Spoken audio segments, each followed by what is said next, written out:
PayPal just came out with a policy that stated if you gave out or presented misinformation in any way, that they had the right to take $2,500 US from your account directly. I want to go over this policy and things that have transpired since the policy came out a few hours ago. So yeah, you can read the headline here that PayPal actually pulled it back. All right, and that is not a shocker to any of us who saw this when it was released. But the real big news is that they actually put this policy out in place in the first place. All right, so they said they won't fine customers $2,500 for misinformation after a ton of backlash, especially on Twitter. They got roasted quite a bit, even to the point where their former president, David Marcus, actually roasted them on Twitter with this particular tweet saying, "It's hard for me to openly criticize a company I used to love and gave so much to. But at PayPal's new AUP goes against everything I believe in. A private company now gets to decide to take your money if you say something they disagree with. Insanity." And, Elon Musk got to weigh in with a one-word tweet saying agreed. All right, so look, a lot of times things like this, we don't even care about.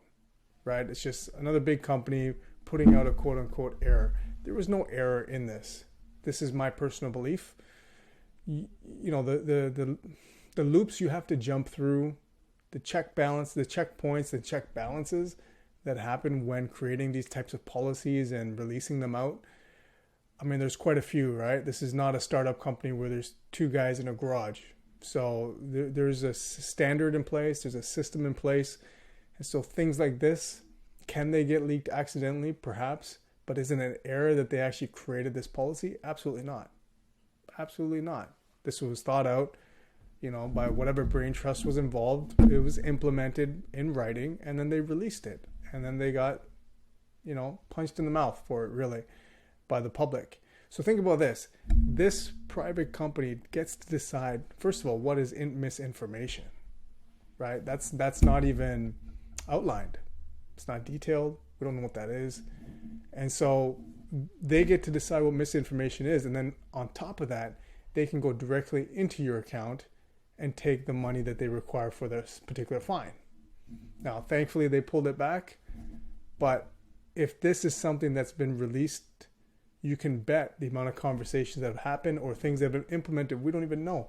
How many of you read your policy? All these agreements from any platform, do you read them? I don't. And when they send you an update, do you read those? Probably not. So how many things are in there where your privacy, your rights and things that give them complete control over certain aspects of your profile, how many of those are in there? No idea. And recently, just to go off this, recently Twitter also, if you look at Twitter's agreement, it's riddled with how they own everything about you. Once you give them access to your information, they will go deep into your personal information and take all of it and share that and sell that to third parties. So this isn't just PayPal, but that's what the highlight is today, right? And so you've got this company who only took it back because of the amount of backlash that they got. Not because they don't believe in it, not because they don't think they have the right to pull this off in some regard. And it's funny for YouTube sometimes, you look for content to bring to the public, and then sometimes it falls in your lap and they make it so blatantly obvious.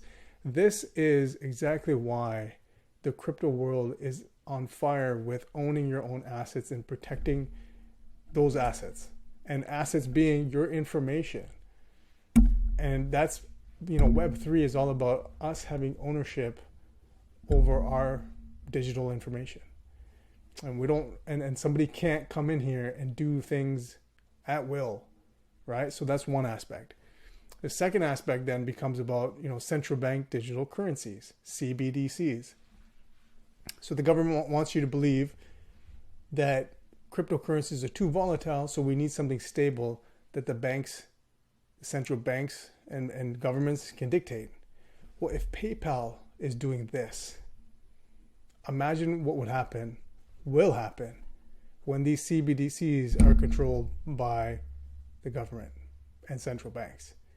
Like they don't have to even tell you anything. They have direct access into your wallet now. Literally your digital wallet they have access to.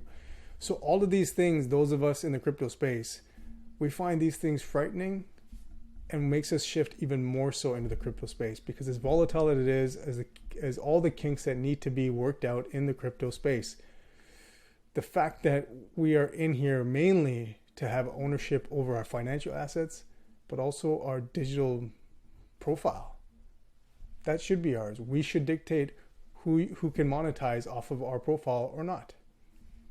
We should be able to control our data so that nobody else can do what they want to do with it. They cannot label something as misinformation and then fine you for it. It's ridiculous. So I wanted to bring this to you guys. And look, I also want to mention here, I think a lot of times when conversations like this come up, we think, those not in crypto think, well, anyone in crypto always says this stuff because they don't want regulation. You guys can check any previous videos of mine where I talk about crypto regulation. Actually, this one right here, I go through crypto regulation and how it's actually valid and wanted in the space.